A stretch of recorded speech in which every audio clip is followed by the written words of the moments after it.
as penínsulas, tanto ibérica como itálica, e para ele falar da literatura de cordel. Já no Brasil, nós vamos falar dela como resultado daquela de lá. A gente não consegue, segundo Parmênides, 450 anos antes de Cristo, nada evoluir a partir do nada. Então nós temos que ter um pouco de apoio. Eu acho que a gente pode falar a partir do Brasil, sim, mas quando ela chega nessa literatura para o Nordeste, que é o nosso foco, tem muito grande das nossas aulas, o Nordeste. Então, quando ela chega para o Nordeste com essa coisa mais de literatura oral, né, dos nossos... Tá certo. Né? Mas a oralidade, criança, ela é característica da literatura de cordel muito antes da nossa presença aqui, porque justamente ela nasceu na oralidade. No período medieval não havia outro meio, nem imprensa não havia, então ela era realmente oral. Ela está ali na lusofonia. O primeiro trovador conhecido foi em Pai Soares de Taveiros, 1105, 1189, possivelmente da lei. Agora vem você de onde vem, né? Sem falar daquela situação, rapidamente, é só para dar uma panorama. Aquela situação ali, pós-Constantinopla, a partir do ano de 1454, quando Constantinopla foi tomada pelos turcos, pondo fim ao Império Bizantino, ali começou a reinar a literatura de cordel com os trovadores renascentistas, já renascentistas no caso. Nós estamos falando de 1454, já no Renascimento Europeu. A imprensa já tinha aparecido, que o Johann Gutenberg em 1390 já tinha até traduzido a Bíblia, né? E tal. Então nós estamos falando de uma literatura que já estava saindo da oralidade pura e simples para a tentativa de escrita, já pelo meio da chapa móvel de Gutenberg, né? Aí passou ali que naquele tempo a literatura de cordel era isso. Adão foi feito de barro, o colega me deu um cigarro. De barro foi feito Adão, o colega não deu não. Era só uma maneira de alegrar o capitão do navio nas longas viagens marítimas, conduzindo os poetas pelo Mediterrâneo para chegar, como já disse, na Península, Portugal e Espanha, né? Que foi dali que nós viemos. O pessoal aqui da Argentina, Chile, Paraguai, está todo com a herança espanhola. E nós com a herança portuguesa. Aí, como ela falou aqui que já no Brasil, a literatura de cordel chegou ao Brasil na base dos nossos colonizadores portugueses por ocasião do descobrimento em 1500. Né? E tem uma modalidade na literatura de cordel chamada galope à beira-mar, que é depois do martelo galopado.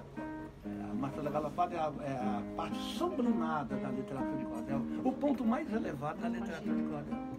Aí eu fiz uma estrofe que sozinha conta a história da literatura, que diz assim: o lindo cordel se fez poesia, bastante inspirado nas belas canções e das redondilhas do mestre Camões.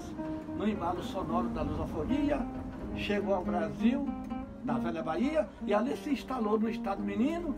Depois de algum tempo se fez peregrino, voou do barbante, ganhou as cidades, as academias e universidades, e um orgulho sem nome de ser nordestino.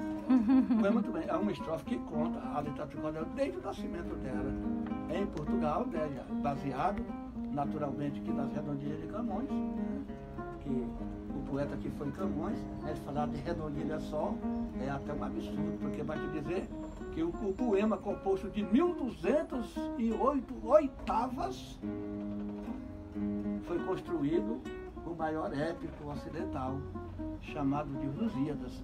Né, que, na verdade, em algum momento, alguns autores, alguns editores, fazem a oitava em 2 quartetos. Mas, na verdade, foi originalmente escrito e publicado em oitavas decimais, oitavas de 10 livros.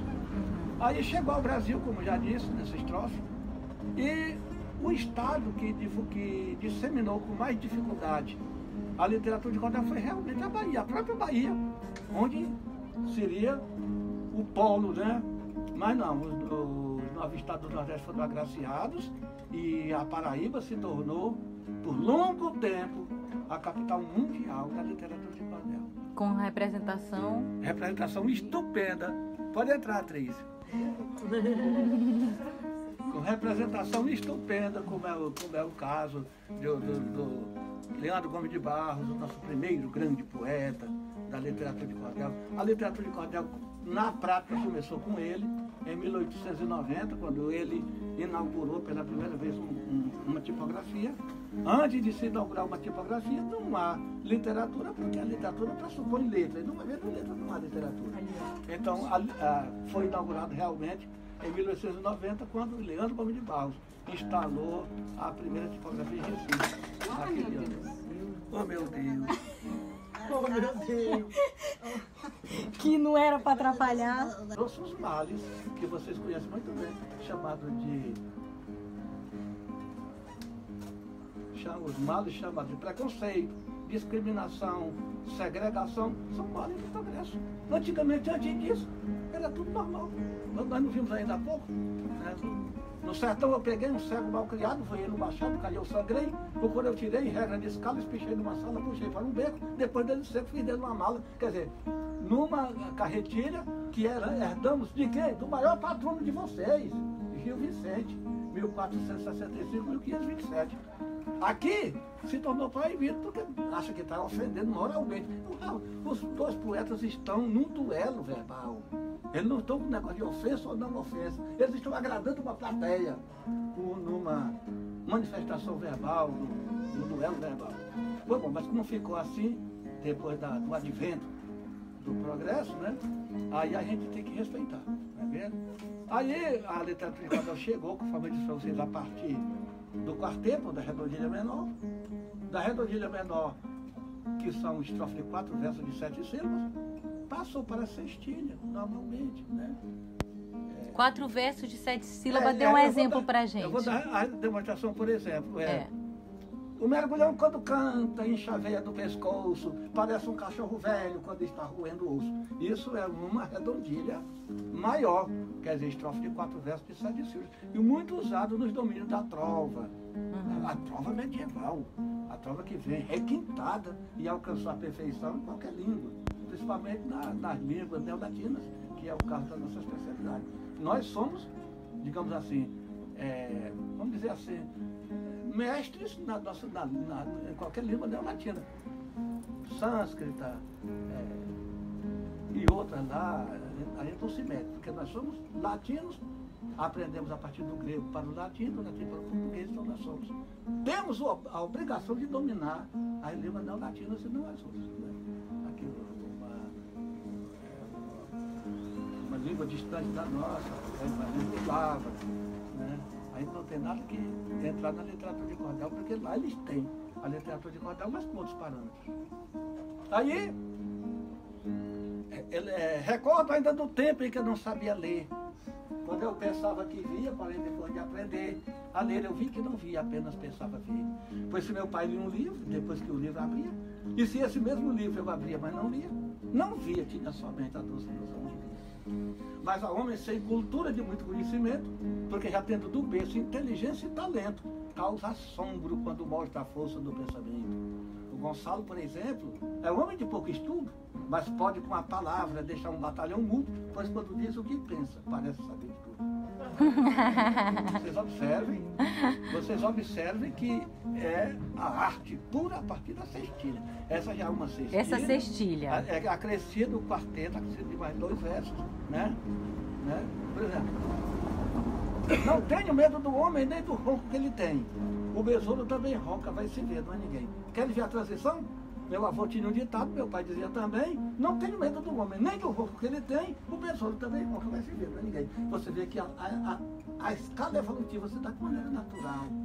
E eu falei evoluindo, eu falei aqui da cestilha, agora já passa para a setilha, carnaval e futebol ficaram para se curtir. Os santos ensinamentos são para o crente seguir religião e política, embora é uma eleição crítica, não são para se discutir. Vocês percebam que na literatura de cordel tem uma paradinha no final de cada verso. Tem ou não tem a pontuação gráfica? Essa paradinha é o que caracteriza o ritmo, é o que empresta a beleza rítmica e sonora à literatura de cordel. Sem isso, ela será corrida mais outras. O que diferencia a literatura de cordel é ser realmente, por natureza, de nascimento, oral. Então vocês estão vendo Vocês estão vendo que a evolução se dá de forma natural, aí passa para o oitavo. Então, querida madrinha, se firme na violinha, que no trilho eu faço a linha, do carro eu faço o vagão, da brasa eu faço o carvão, do carvão eu faço a brasa, do terreno eu faço a casa, da quadra eu faço o padrão. Então, vocês estão vendo que essa modalidade chamada oitava e padrão, ela limitava muito o poeta, que era obrigado a terminar dizendo isso. Cantando oitavo em quadrão, os outros pedem quadrão, não sei o que em quadrão. E o poeta é um indivíduo ilimitado. Ele é, por natureza, expansionista. Né?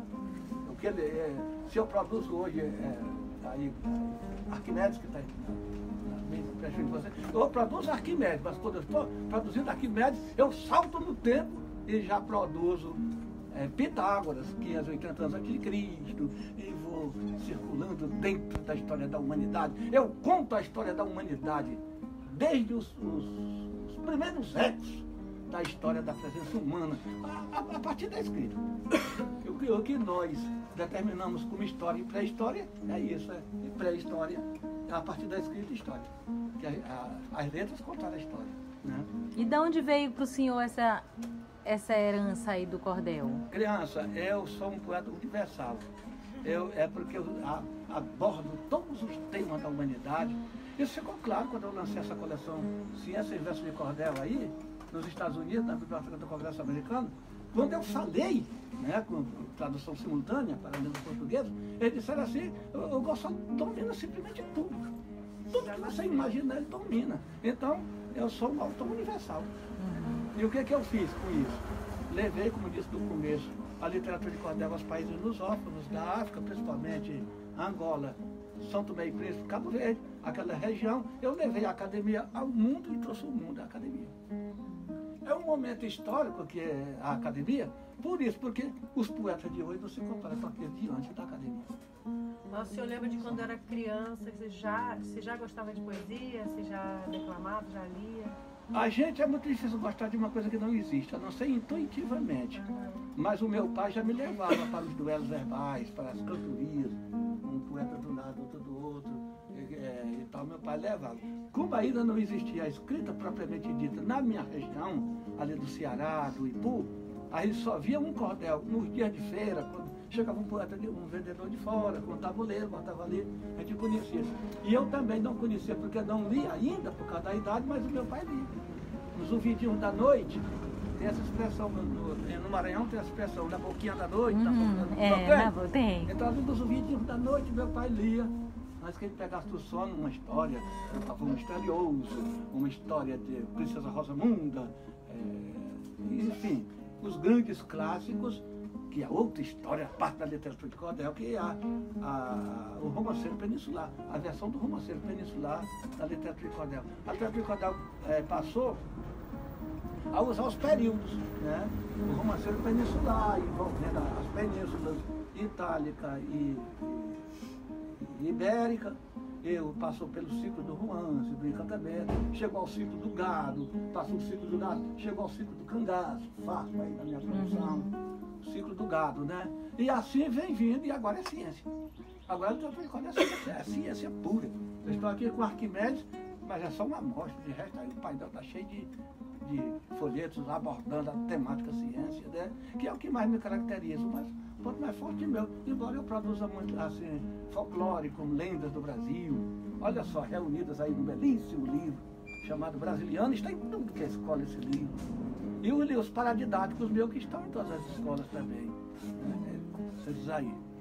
Aí, nós encostamos na oitava, não é verdade? Sim. Na oitava. De quarta para... Exatamente, para a oitava, agora para a décima. A décima é uma modalidade muito especial, a décima de redondilha maior, também de 7 sílabas, que era utilizada muito pelos poetas quando iam produzir os épicos, épico de cavalaria, contando a história do imperador Cristão Carlos Magno, os 12 pares de França, aquela coisa toda, que os intelectuais demoraram a engolir, e a gente mostrando talento, mostrando cultura, mostrando inteligência, mas não adiantava, eles não queriam que o domínio deles fosse absolutamente interrompido por coisa alguma, ou ameaçado, nem nada, nunca ninguém ameaçou ninguém. né? O mundo erudito é um, o mundo popular é outro, os dois convivem muito bem, o seu valor é reconhecido, o meu é reconhecido, e pronto. Estamos conversando. E alguma coisa que eu não me queixo a vocês é sobre a questão de imprensa. Não. Toda vez que eu tive um avanço na minha arte, a televisão estava do meu lado. Assim, eu fiz Globo Ecologia, eu fiz Globo Ciência, eu fiz Globo Rural. Toda e qualquer novidade que eu apresentava na minha carreira, a televisão, é Globo News, é Globo Rede Globo, é outros canais, tudo fizeram tudo aqui. Já tem entrevista para tudo que rádio, jornal, televisão, enceradeira, tudo. Enceradeira também. Mas aí nós estávamos na oitava. E na oitava veio para a décima. Oitava que significa são oito versos, por 8 linhas. Por cada estrofe. E quando você fala de 7 sílabas, eu queria que você falasse também o que são essas 7 sílabas. As 7 sílabas são 7 sílabas fonéticas pela duração da pronúncia, não são 7 sílabas gramaticais. As sílabas gramaticais, muitas vezes, coincidem com as sílabas vocais, mas não é uma obrigatoriedade do cordel, ele é feito, é tanto que a contagem pode ser feita até mesmo pela dedução das coisas, como por exemplo, a doutrina pitagórica nos deu por antecedência do helenismo a síntese. Por que eu estou sabendo que está metificando? Porque se eu tirar este proparoxítono e colocar um oxítono, vai dar métrica, como por exemplo, a doutrina pitagórica nos deu por antecedência do helenismo a síntese, do cristianismo a essência, fazendo a árvore da vida, frutificar a ciência. Quer dizer, então vocês estão vendo que é criterioso. Agora, antes de mais nada, eu devo dizer que os critérios estéticos que norteiam a literatura de cordel são a métrica, a rima e o poder oracional. E aí a questão oracional não é preciso falar nada, porque todo e qualquer texto tem que ter sentido, tem que ter a questão oracional. Mas os critérios estéticos são realmente a métrica e a rima. Mas nós paramos na oitava. Na oitava. Então, nas oitavas, a minha mediadora está atenta. Nas oitavas fomos para a décima, e a décima, por exemplo, eu vou dar uma palhinha para vocês da Batalha de Oliveiros Ferrabras, da autoria do gigante do poeta Leandro Gomes de Barros, 1865-1918. Eram 12 cavalheiros, homens muito valorosos, destemidos, corajosos entre todos os guerreiros, como bem fosse Oliveiros, um dos pares de fiança, que sua perseverança venceu todos os infiéis, eram os leões cruéis, os 12 pares de França. Todos eram conhecidos como leões da igreja, pois nunca foram a peleja que dela fossem vencidos. Eram por turcos temidos pela igreja estimados, pois quando estavam armados, suas espadas luziam, e os inimigos diziam, estes são endiabrados. Atente que o baião da Toque da Madrinha é correspondente à época da produção aqui. Tinha um duque de Nené, que era uma espada medonha, o grande Gui de Borgonha, Geraldo de Montfé, Carlos Magno tinha fé em todos os cavaleiros, pois entre todos os guerreiros de que nos trata a história, vê se sente a maior glória de Roldão e Oliveira. O almirante Balão tinha um filho Ferrabras, que entre os turcos era o mais que tinha disposição. Mesmo em nobreza e ação, era o maior que havia, então em toda a Turquia, onde se ouvia falar, tudo havia de respeitar Ferrabras de Alexandria. Foi Ferrabras procurar, saiu com uma grande tropa a ver se achava da Europa um rei para pelejar. Pegou logo a exclamar com mais precipitação, fazendo uma exclamação, insultando os cavaleiros, falando contra Oliveiros, fazendo assim a Roldão. Quando Ferrabras chegou dos campos de Mormiona, só um trovão quando estrondo troa começou. Em altas vozes gritou, apoiado a uma lança, como uma fera que avança precipitada em furor, dizendo, oi imperador, cadê teus pares de França? Estás poupando teus guerreiros que nenhum vem pelejar? Para que queres guardar esses 12 cavaleiros? Ouço dizer que Oliveiros tem tanta disposição, é a própria ocasião, não tem dó dos cavaleiros. De uma vez, manda Oliveiros, Luís de Borgonha, Roldão. Carlos Magno perguntou quem tanto insultava, que tão rebelde falava, Ricardelli explicou. Me disse esse que chegou, é um forte da Turquia, turco de muita energia, impera sobre o seu trono, ele o legítimo dono do reino de Alexandria. Aquele foi que entrou dentro de Jerusalém, não respeitando ninguém, até apóstolo matou. No templo sagrado achou o bálsamo que Deus foi ungido, coisa que tinham servido da paixão do Redentor, a coroa do Senhor, tudo ele tem conduzido. Menina, esse poema é um épico de 32 páginas e até agora que eu vou na terceira. E sabe todinha de cor, Certo, de coração. E eu só queria lembrar vocês que, à medida que eu vou falando, a Maria Helena vai entrando na toada correspondente ao texto da época. É a preciosidade, né? Mas então, nós chegamos na 10ª. Agora, a partir da 10ª de 10 sílabas, a partir da 10ª de 7 sílabas, nós vamos para o majestoso. Majestoso. O majestoso martelo agalopado. É o ponto mais sublime e mais elevado da literatura de cordel. É o momento em que o poeta, se não brilhar, não brilha mais. Porque é o momento mesmo de se fazer. Eu, por exemplo, eu tenho um épico chamado Gênesis, contando a história do nascimento, vida e morte da Terra, do nosso planeta. Estão falando de muitos por aí, mas por aí vamos cantar o nosso. Né? Ali ele tem aquela majestade do martelo, né? E o Pedro Bandeira disse um martelo fantástico que diz assim: admiro demais o ser humano, que é gerado no ventre feminino, embalado nas dobras do destino e calibrado nas leis de soberano. Quando restam 3 meses para um ano, a mãe pega a sentir uma moleza, entre gritos, lamúrias e esperteza, da sua filha aos poucos vai crescendo, e quando aprende a falar já é dizendo quanto é grande o poder da natureza. Você vê que a parte sublimada do cordel, não pelo exagero da imagem que o poeta criou aqui, que ninguém nasce louvando a natureza, não nasce nada. Nasce querendo mamar. Que é outro engano que as pessoas têm. Palavra sublime, mamãe, que nada, quer mamar. Mama, quer mamar. Vamos, mas então vocês viram. E esse martelo do Gonçalo? Ao trabalho imortal gonçaliano, estou vendo ele ali? Ao trabalho imortal gonçaliano, soma-se este épico em martelo, que apesar de mostrar-se tão singelo, tem um leve sabor bilaquiano. O esforço mental de mais de um ano deu-lhe toda a beleza dando toda a beleza e opulência, este grande edifício da ciência, aos rigores do tempo resistente, ficará como um marco eternamente de presente à humana inteligência. Aí a senhora vai ler o poema, o épico, e vai o desenvolvimento da Terra, e também começa a ver que aquela coisa de dizer, o Espírito de Deus pairava sobre o abismo, é uma imagem bíblica que não tem nada a ver com a nossa realidade. Na verdade, naquele tempo, meu amigo, era uma violência imensa. Nós viemos de uma turbulência absurda, os ventos voando a 2.000 km por hora, varrendo a face esbraseada. Não tinha negócio de silêncio, não. O negócio era violento. Conclusão científica, né, que dividiu por período, no segundo período geológico surgiu o Sol, né, que aí pôde os raios solares vencendo a densa camada que envolvia a Terra, alcançou o solo e a Terra começou, e a água começou então o processo de esfriamento que demoraria bilhões de anos. É assim, mas tudo bem, né? É uma coisa que a Bíblia é realmente repleta de imagens e a gente tem que respeitar o pensamento daqueles que elaboraram os textos bíblicos. Então vocês viram que o martelo é um ponto sublimado, né? Nesses 2 martelos aqui.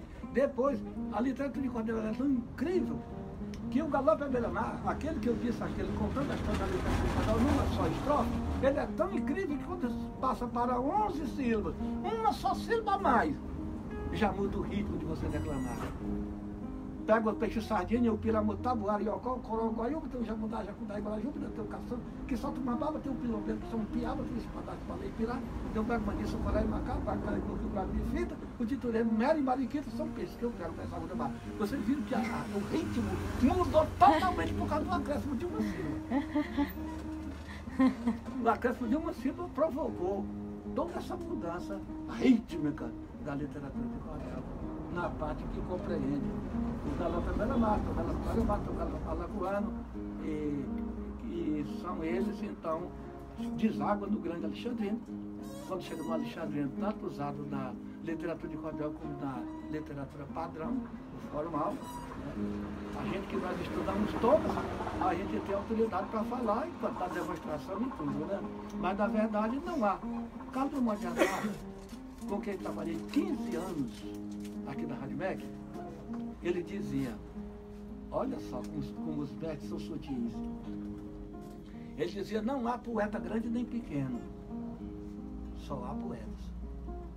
Ou seja, não há poeta grande nem pequeno, só há poeta. E os que pensam que são? que são em maior número do que os que na verdade são, né?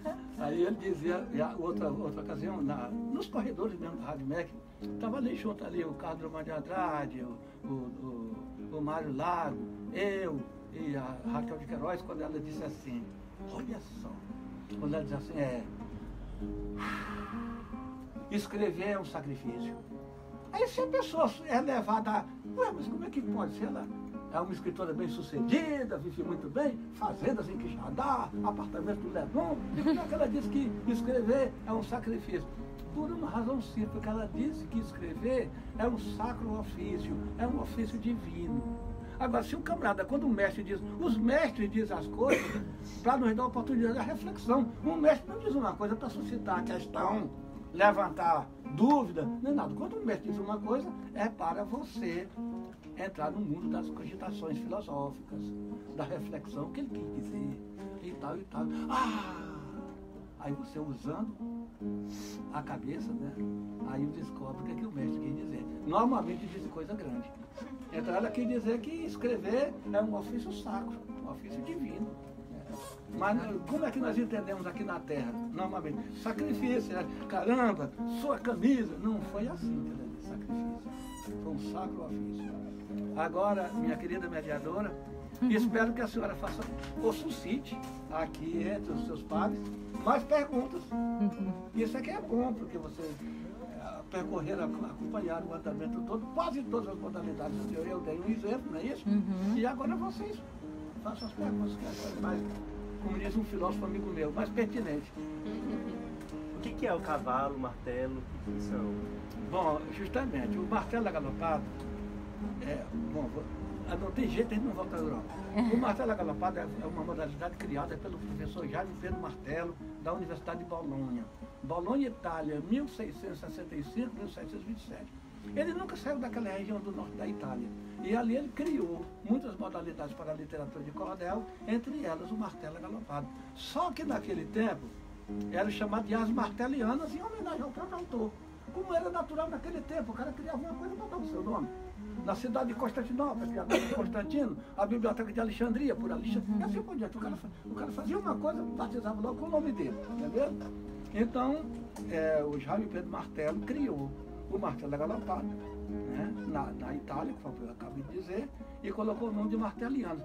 E as martelianas, meninos, ela era diferente do nosso querido e doce martelo agalopado, que você vira a doçura, a beleza do martelo, né? Mas a de lá, a dele não, as martelianas dele era com uma perfeição gramatical impressionante, mas já não era o mesmo resultado do nosso, que ele assim, por exemplo. Visitando Deus a Adão no paraíso. Acompanhe sílaba por sílaba, verso por verso. Visitando Deus a Adão no paraíso, achou triste por viver do abandono. Fê-lo dormir logo um pesado sono e lhe arrancou uma costela de improviso. Estando fresca, ficou Deus indeciso e a pôs ao sol para secar um momento. Mas por causa talvez do esquecimento, chegou um cachorro e a carregou. Nessa hora, furioso, Deus ficou com a grande ousadia do animal, que ele furtara o bom material feito para a construção da mulher. Estou certo, acredite quem quiser, eu não sou mentiroso nem vilão. Nessa hora flechou Deus atrás do cão, e não podendo alcançar-lhe e dar-lhe cabo, cortou-lhe simplesmente o meio rabo. E enquanto Adão estava na treva, Deus pegou o rabo do cão e fez a Eva.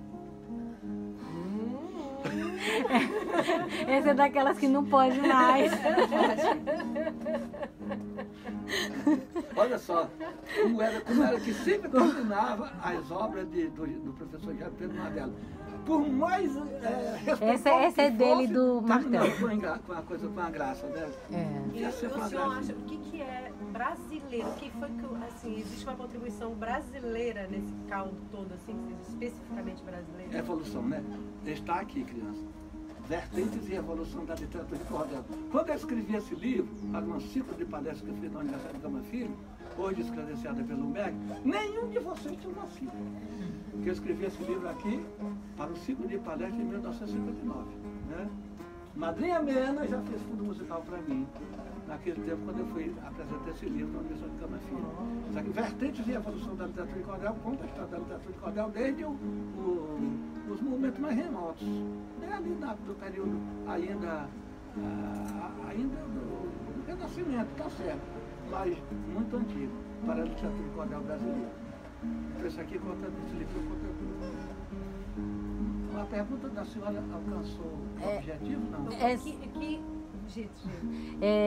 Porque o que o Brasil, né, acrescentou de temas, de musicalidade, né, de ritmo, o que foi que o Brasil acrescentou para a literatura de cordel? É porque lá na Europa não tinha a música. Aqui nós criamos a música para... Que foi a viola. Para a viola, criamos o acompanhamento, criamos...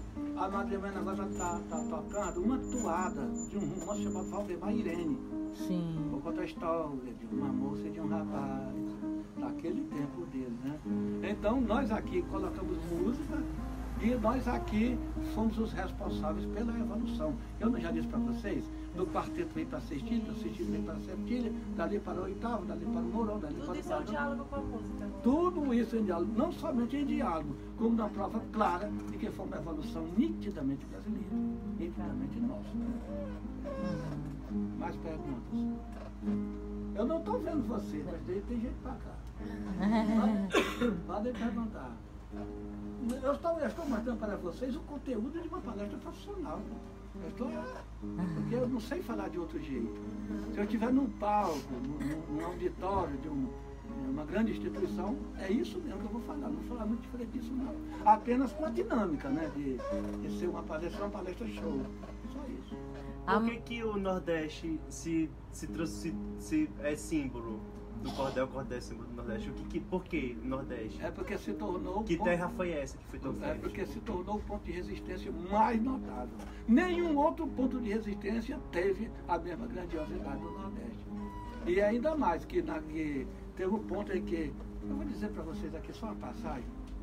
A literatura de cordel, a nível de jornal, a nível de informativo, não somente entretenimento, não somente divulgação científica, não somente com os períodos pelos quais nós passamos, mas foi de uma utilidade muito grande da parte jornalística. É tanto que no dia 24 de agosto de 1954, explodiu a notícia do Nordeste falando da morte do grande estadista, Getúlio Vargas. Né? Aí, o pessoal tudo diz, morreu Getúlio Vargas, morreu o pai da pobreza, não sei o quê. Aí a população se aglutinava febrilmente nas galhas das estações ferroviárias, aguardando notícia da capital, para ver se confirmar ou desmentir que o pai da pobreza morreu, Getúlio Vargas morreu. Aí, daqui a pouco, o apito característico da velha locomotiva anunciava a chegada dos vagões. Quando os vagões chegavam, nem dava tempo para abrir, os pacotes de jornais assim, eram distribuídos e as pessoas voando nos jornais. É nem que está vendo a imagem, hein? Há um filme agora assim, né? Deve ter. As pessoas correndo nos jornais para pegar os jornais, e aqui, né? Aí, no calor das pessoas buscando a notícia da morte de Getúlio Vargas, chegou um camponês e disse assim, vocês ficaram malucos, rapaz? Isso é conversa de jornal, rapaz. Eu só acredito se sair cordel. Para vocês terem uma ideia da força de cordel como jornal, como notícia, né? E isso aconteceu com a morte de Getúlio, aconteceu com a morte do Curisco, o sucessor do Lampião. O pessoal ia buscar, ler o jornal, normalmente, mas esperava o fim da semana, na praça da sua cidade, para encontrar um cordel. E este sim, a 27 de maio de 40, espalhou-se no telegrama que Curisco morreu, deixou a fama, quem é forte um dia se arrebenta, nem todo combate me aguenta, com certeza não há de ter fim. Não sei como aguentou tanto assim, brigando e alcançando vitória. Hoje está contando a história da presença de Deus ou de Caim. Aí sim, está aqui. Moisés batia de ouro, a morte de Curisco, o pessoal lendo os cordéis, mostrando para o outro. Aí sim, constatava a verdade. Quer dizer, que uma manifestação cultural de tamanha força de tamanho apelo popular, o destino seria esse mesmo. Ser agora tardiamente reconhecido pelo IFAM. Eu mandei pessoalmente o pedido ao IFAM de imaterialidade do cordel, do registro de imaterialidade do cordel, e a literatura de cordel depois da fundação aqui da academia. O que vocês estão vendo aqui? Vocês estão vendo aqui uma loja de cordel. Isso aqui é a lojinha da ABLC.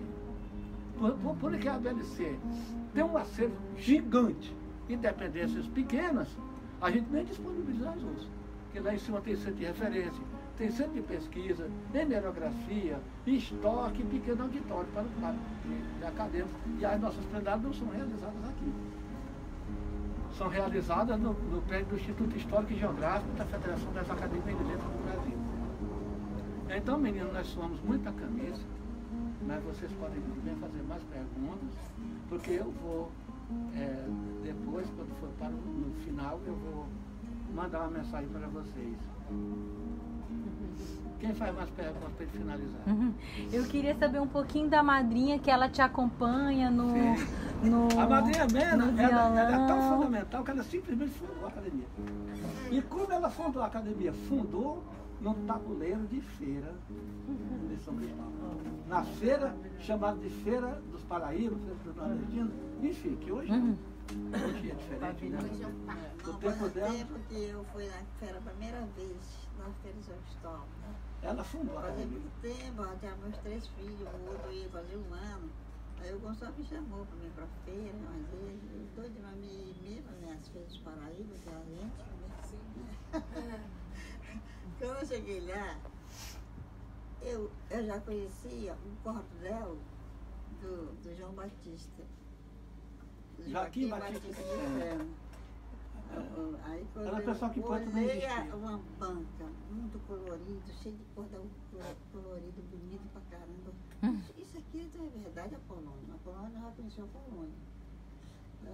O que não é Mena? Eu disse assim, cordel, quem foi que fez? Eu perguntei quem foi que fez. Ele disse, foi eu faço tudo. Assim, é mesmo? Mas eu comecei a chorar, né?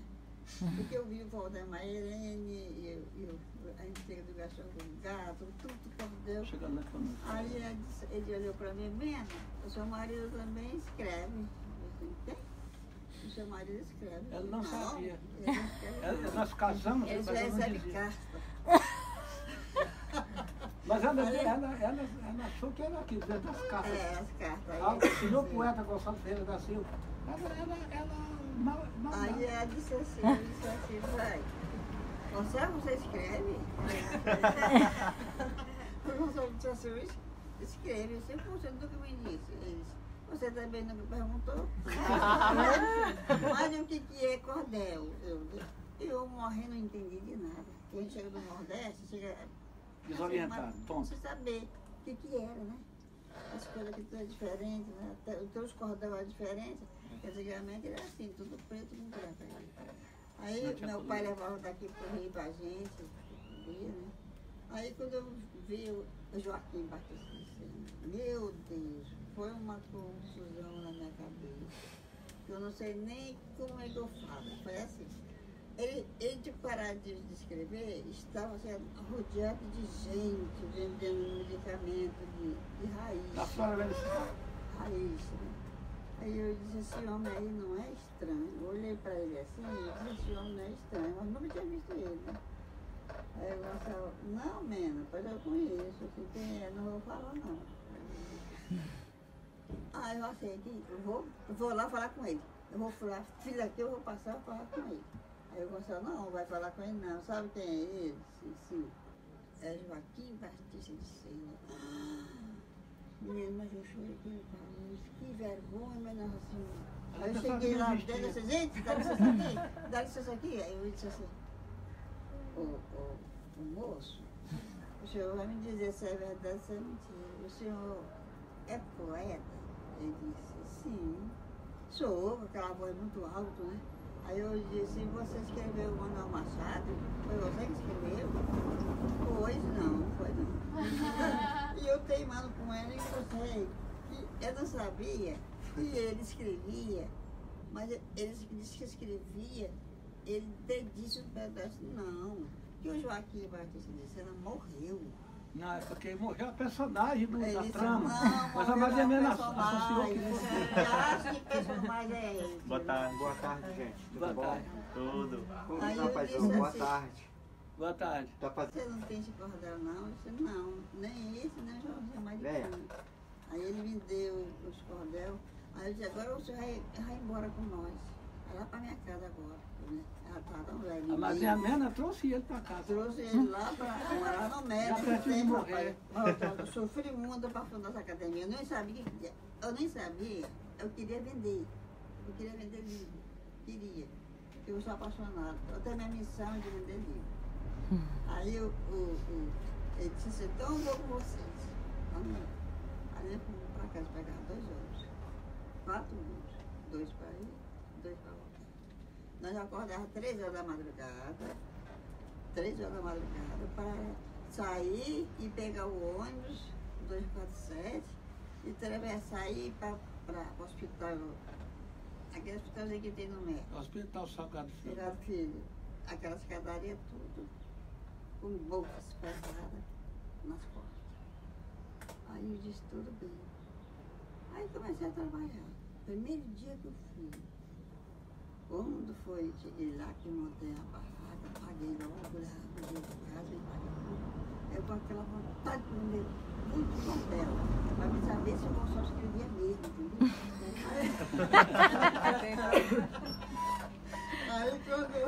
Aí quando daqui a pouco, às 9 horas, chegou 2 homens muito bem Essa parte é vestidos. interessante. Chegou 2 Era o homens fiscal. tão bem vestidos. Aí ele disse assim, É. a senhora alugou o pedaço aqui que a senhora está vendendo? Eu disse assim, não, eu paguei a banca, que eu estou trabalhando em cima da minha banca vendendo cordel, eu não estou vendendo cachaça, né?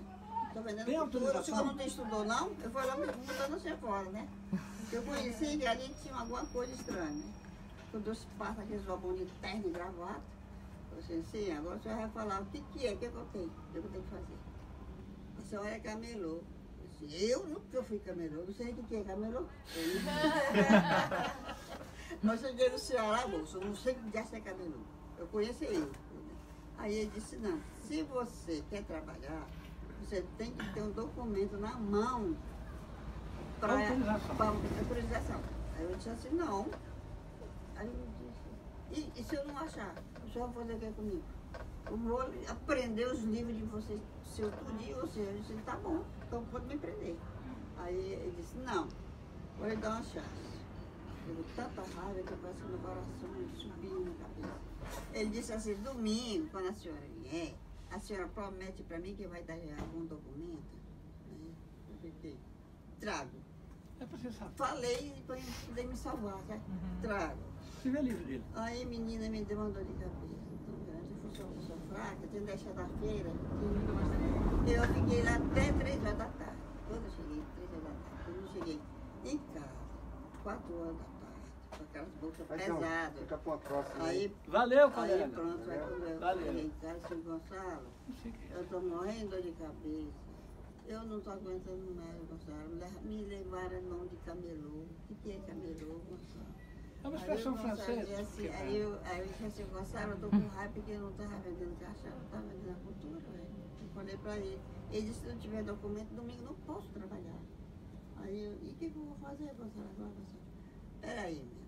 Vou lhe acalmar. Acalmar o quê, homem? Eu peguei a chorar com raiva.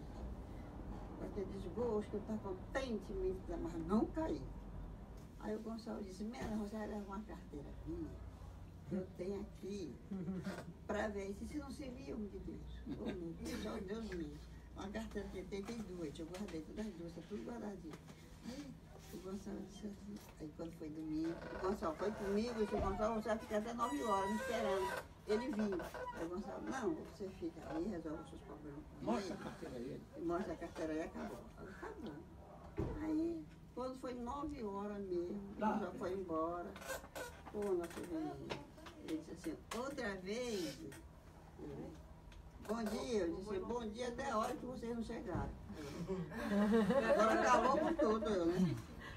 Ele disse assim, a senhora trouxe o documento? Trouxe. Assim, sim, trouxe o documento, sim. disse, me amostre. Aí eu abri a bolsa que tinha antigamente, né? Aí eu peguei a carteira e fiz assim, ó, na cara dele. Só Deus sabe que o meu coração tá Com medo de não servir. com medo de não, com medo que não prestasse, né?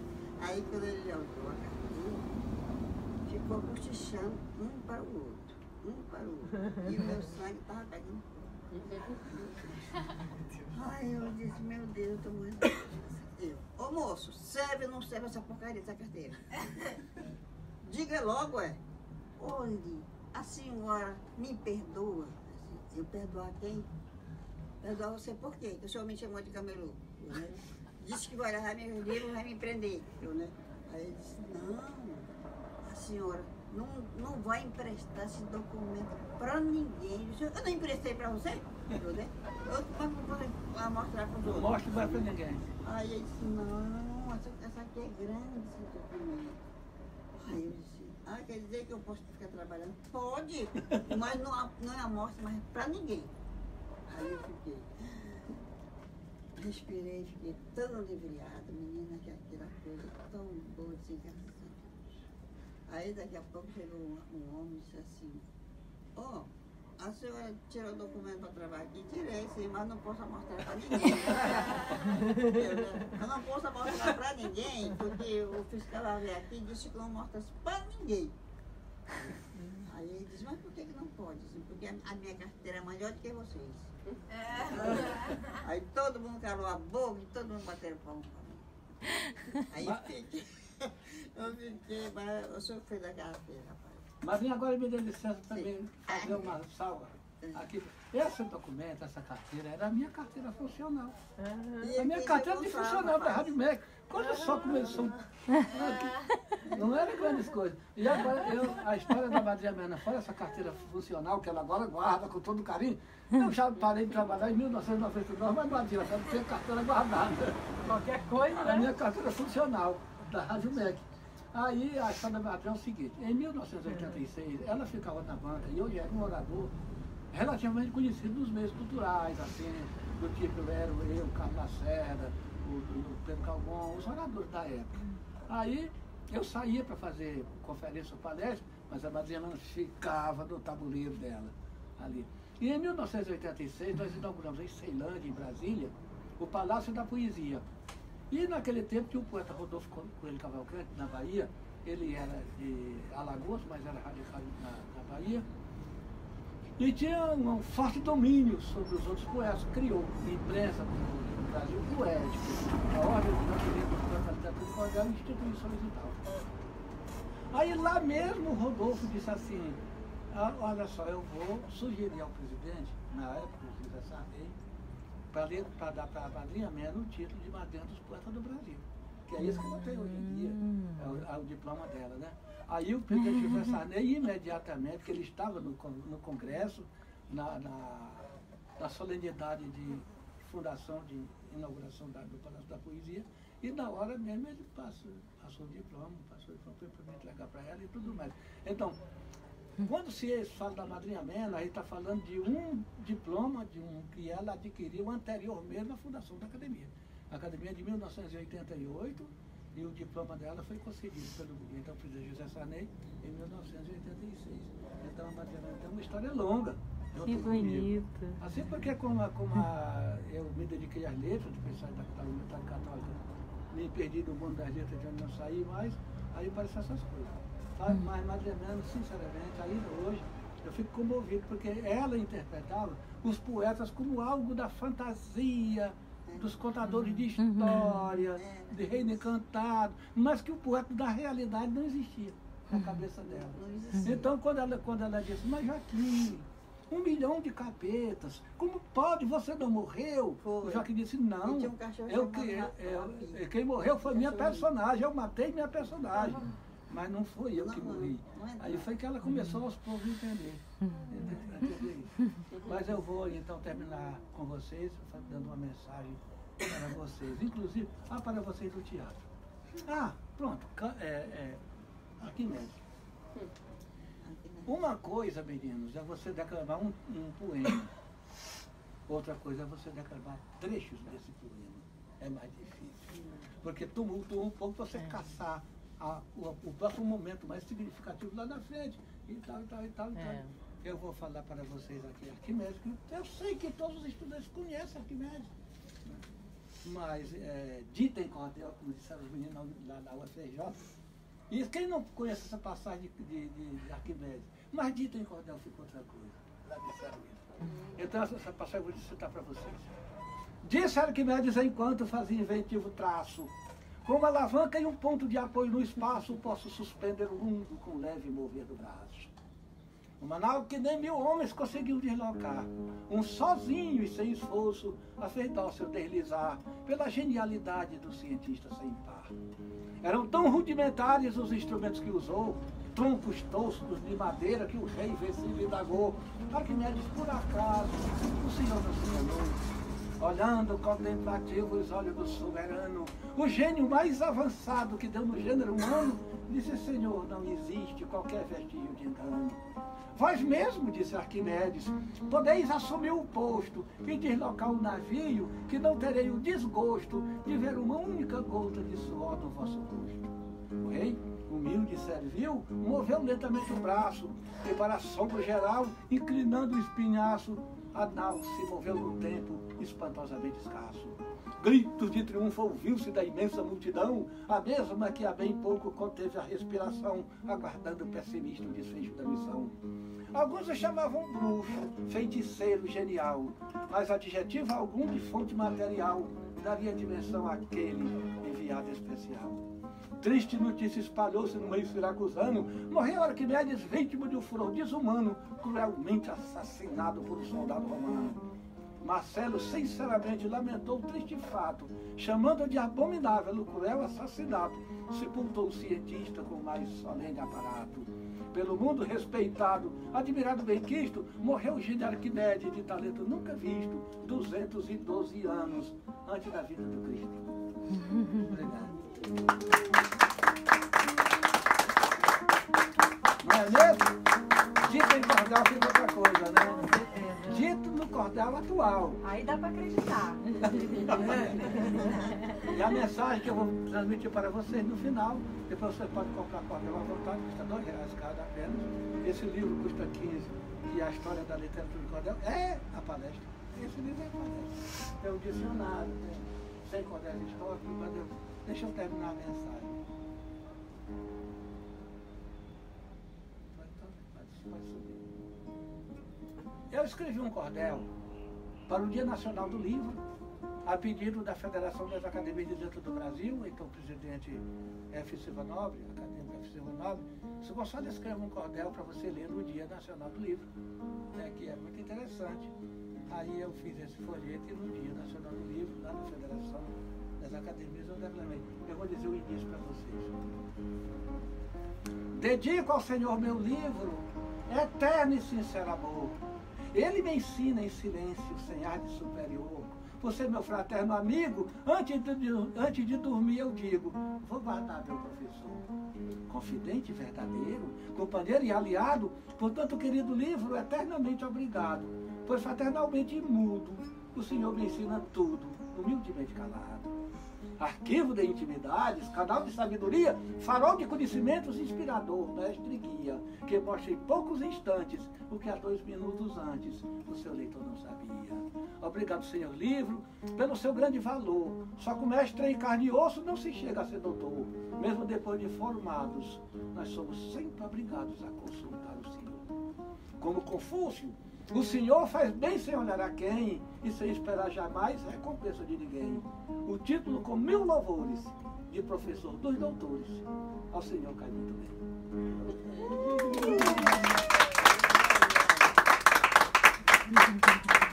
Esta é a mensagem e agora vocês estão liberados para comprar cada um pelo menos uns 200 cordéis. Agora eu vou cantar uma musiquinha minha. Ah, não vai cantar. Oi, gente.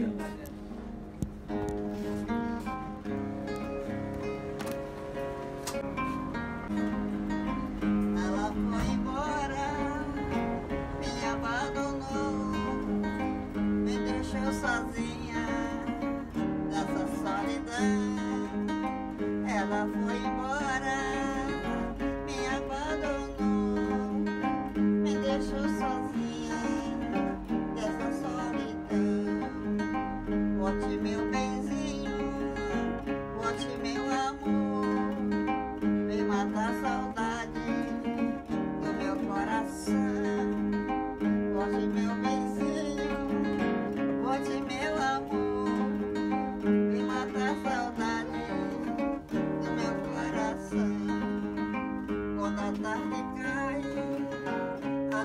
escurece, a saudade bate dentro do meu peito.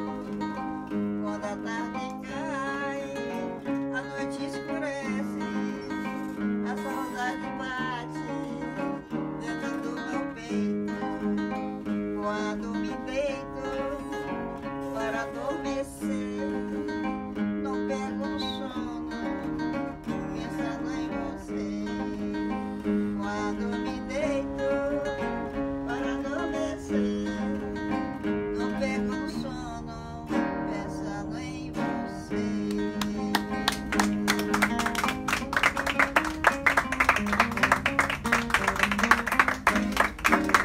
Eu cantei para as mulheres, agora eu vou cantar dos homens. É isso aí. Ah, é aquela, é.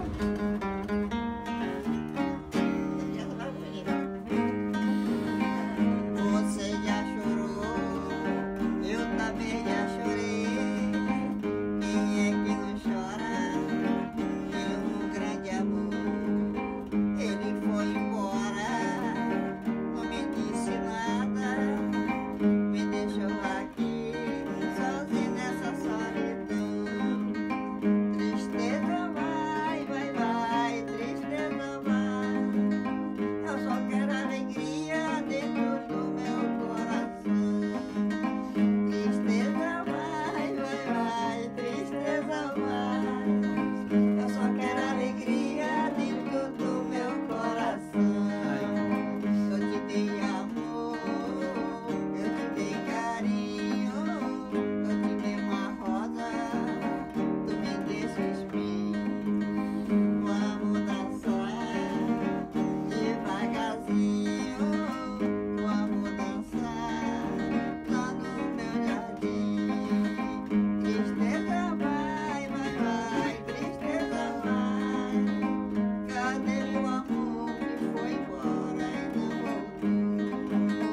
Tristeza vai, vai, vai, tristeza vai. Cadê o amor que foi embora e não voltou?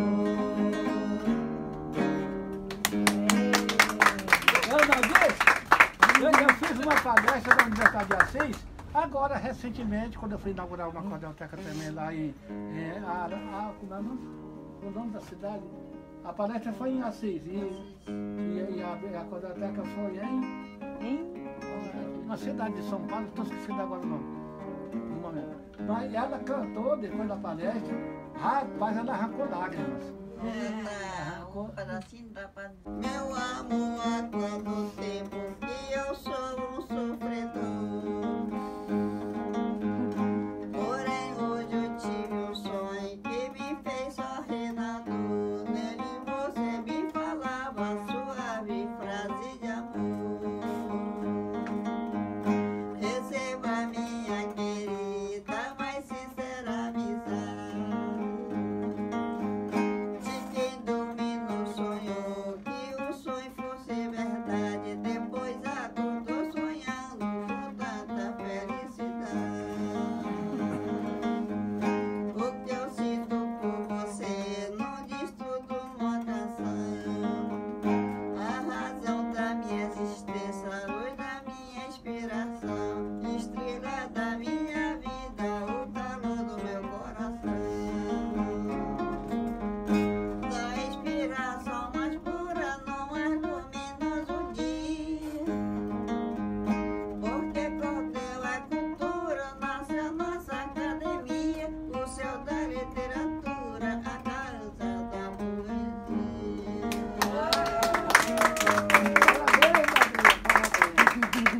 Então, meninos, vocês estão vendo um show do Moraes Moreira, que é a nossa academia. Eu impulsei há 3 ou 4 anos mais ou menos, e um show dele está custando R$70 mil. Quando ele vem para cá, para a academia, ele pode interpretar uma canção, não custa nem um centavo. E a gente aqui, por exemplo, no meu caso, eu sendo remunerado, o meu trabalho é esse que vocês estão vendo. E se eu não for remunerado, eu procuro render da mesma maneira, como se esteja sendo remunerado, não tem divisão nenhuma. Eu acho que a arte merece o respeito.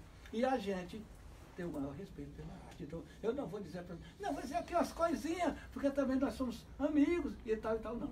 Eu vou dizer umas coisas porque eu sei o que vou dizer, eu digo com a mesma vontade que seja uma palestra que esteja agendada daqui a 5, 6 meses, que eu esteja cumprindo a agenda.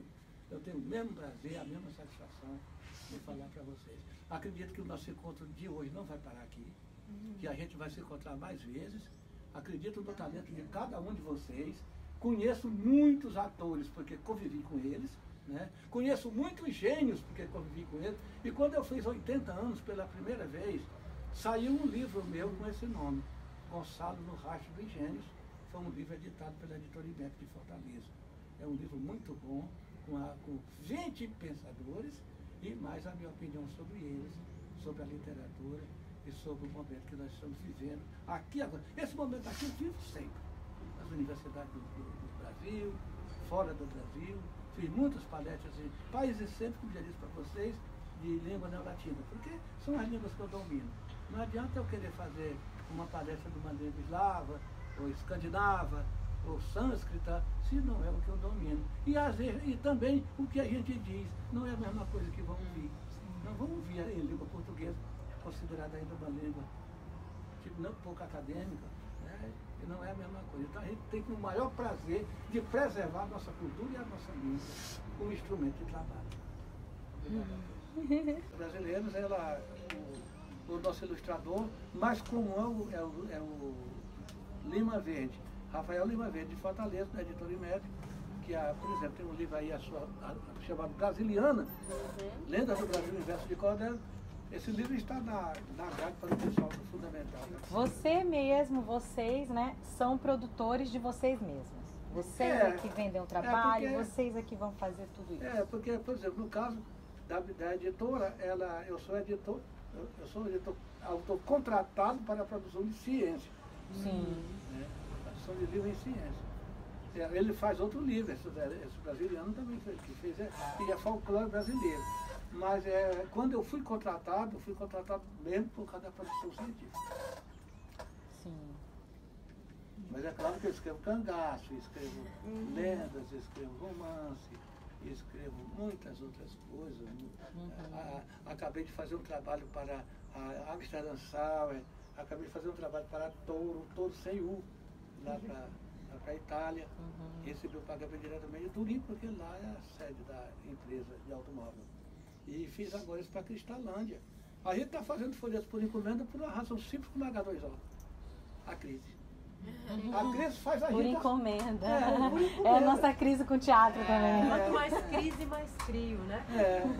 Nessa miserável crise, a gente faz cópia lá de encomenda para companhias como a Amsterdam Sauer. Teatro, você já fez também para teatro? Teatro propriamente dito, não. Eu fiz para esse que as pessoas pulam no alto. Circo. Circo. Eu fiz para um grupo chamado Deus Queira Que Não Chova. Deus queira que não chova. É porque não tem cobertura. Teatro de rua. Teatro de rua é o pensamento de quem faz teatro de rua. Deus queira que não chova. Exatamente, porque se chover não tem espetáculo. Aí a gente sabe que esse grupo tem esse nome.